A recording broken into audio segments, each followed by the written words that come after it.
C'est passé à Pointe-Noire. Et ça s'est passé, je crois, dans les années 2005, si j'ai encore bonne mémoire.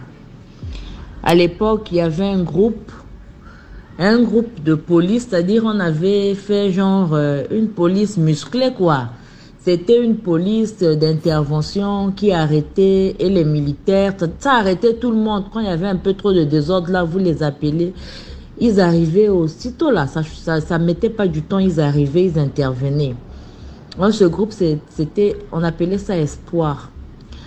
Et donc, il y a deux jeunes demoiselles qui faisaient la vie, bon, qui sortaient avec des messieurs qui partaient la nuit en boîte chercher les hommes et tout. Et ce jour-là, les demoiselles sont sorties. Elles sont parties en boîte. Elles sont parties comme d'habitude. Elles ont croisé deux blancs qui se sont arrêtés dans une voiture. Les blancs ont abordé et tout. Les blancs ont dit, bon voilà, nous on veut être avec vous. Vous prenez combien pour être ensemble toute la soirée? Et là, les demoiselles ont dit, on prend 50 000. 50 000, 50 000. Les blancs ont pris 500 000, 500 000. Ils ont donné aux jeunes dames là. Ils ont dit, montez, on y va. Et c'est comme ça, avant d'aller dormir, il fallait faire la tournée des boîtes. Ils sont allés dans la première boîte. Ils ont bu, ils ont dansé et tout.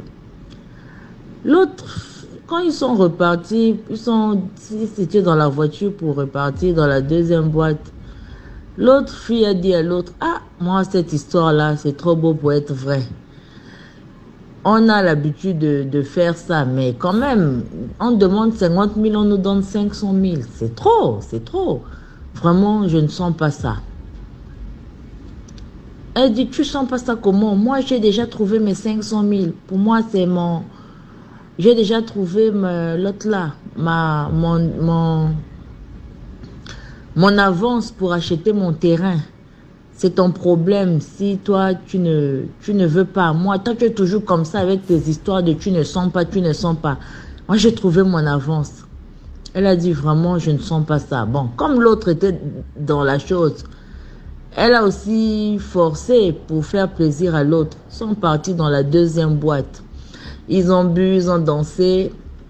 Après, ils sont remontés dans la voiture. Là, il était déjà dans 1 heure comme ça. Ils sont remontés dans la voiture.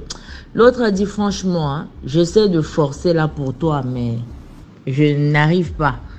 Moi, cette histoire-là, c'est trop beau pour être vrai. On a l'habitude de faire cette histoire-là depuis des années. On croise des gens même qui ont l'argent. On demande 50 000. On nous ajoute même pas 50 000 euros, carrément 500 000. Carrément 500 000, donc de 50 000 à 500 000. Non, c'est trop. Moi, ça, je peux pas. Il faut seulement que moi, je vais te laisser. Je veux partir. Comme toi, tu ne veux pas, je veux partir. La dame dit, l'autre demoiselle a dit au blanc là, ah, monsieur, excusez-moi, je me sens pas bien, je peux plus continuer avec vous, reprenez votre argent. Et les blancs disent, non, même si tu te sens pas bien, tu ne peux plus continuer avec nous, mais quand même tu nous as tenu compagnie, on a fait 2 boîtes ensemble, prends 250 000 pour toi et tu donnes 250 000 à l'autre. Comme ça, elle va continuer avec nous. C'est comme ça que l'autre est descendu. Et donc, comme elle avait... C'est tout le monde qui avait le numéro de ce groupe-là, Espoir. Parce que c'est la police. Donc, tout le monde avait ça. Genre, tu as un problème, tu appelles. Et donc, comme elle avait le numéro, elle a composé son numéro, elle a appelé. Les gars aussi n'étaient pas loin. L'autre là, le véhicule d'intervention aussi est venu la trouver là où elle était au centre-ville. Elle a dit, ah les gars, je ne sais pas. Celle-là, c'est ma copine d'enfance. Chez elle, on me connaît. Chez moi, on la connaît. Si je sors, c'est que je suis avec elle. Donc, moi, je ne sais pas. J'ai un pressentiment, mais je ne peux même pas... Je ne peux pas vous expliquer vraiment précisément de quoi il s'agit. C'est que je vais vous demander, hein, voici votre carburant. Elle a donné 100 000 au chef de bord. Voici votre carburant. Mettez le carburant. On va filer cette voiture-là. Entre-temps, la voiture s'était déplacée, était allée dans une boîte. Et comme le temps qu'elle était avec eux, elle savait dans quelle boîte ils partaient. Parce que tout, c'est toujours dans le centre-ville là-bas. Ils ont donné un nom là et tout. On va aller, après on va aller. On va aller d'abord dans telle boîte, après on va aller. Et donc, c'est comme ça que elle se dirige avec le groupe d'intervention. Ils sont arrivés à la boîte là. Le groupe a garé. On attendait. Dès qu'ils ont fini de boire là, on partait déjà dans les 1h fort 2h. Dans 1h50, bientôt 2h. Le véhicule prend la direction de la côte sauvage.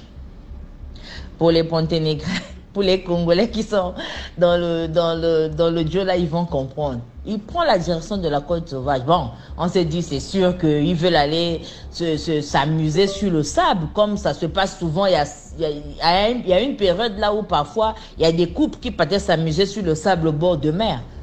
Donc, le véhicule était quand même derrière eux pour s'assurer vraiment. Avec la demoiselle aussi à bord. Arrivé là, le véhicule se dirige sur le sable de la côte. Genre, il va à la direction de l'eau. On se dit toujours, ben, il va aller un peu plus loin de la chaussée pour que quand d'autres voitures peut-être vont passer, on ne va pas trop faire attention à eux. Voilà pourquoi il s'avance un peu là où il y a l'eau. DMG. La voiture est carrément rentrée dans l'eau. A dit les deux blancs et la fille. La voiture est rentrée dans l'eau. Dans la côte là, sauvage. Bon, en ce moment-là, le groupe d'intervention se dit, bon, on attend. Peut-être que, justement, ce sont des Mami Wata. Ils sont allés dans l'eau, après ils vont la rejeter au bord. Ils sont restés là jusqu'à 6h. Et la voiture n'est plus jamais ressortie. C'est comme ça que la demoiselle dit au groupe d'intervention, voilà, cette fille-là, je suis avec elle, on me connaît chez elle, on la connaît chez moi. Si vous n'étiez pas là, comme moi je me séparais d'elle, je prenais mon taxi, je rentrais à la maison. Demain, quand elle disparaissait là, j'expliquais quoi aux parents, à ses parents. Au moins vous, voilà son adresse.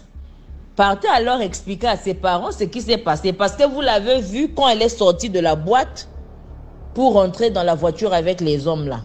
Donc, c'est à vous d'aller expliquer aux parents.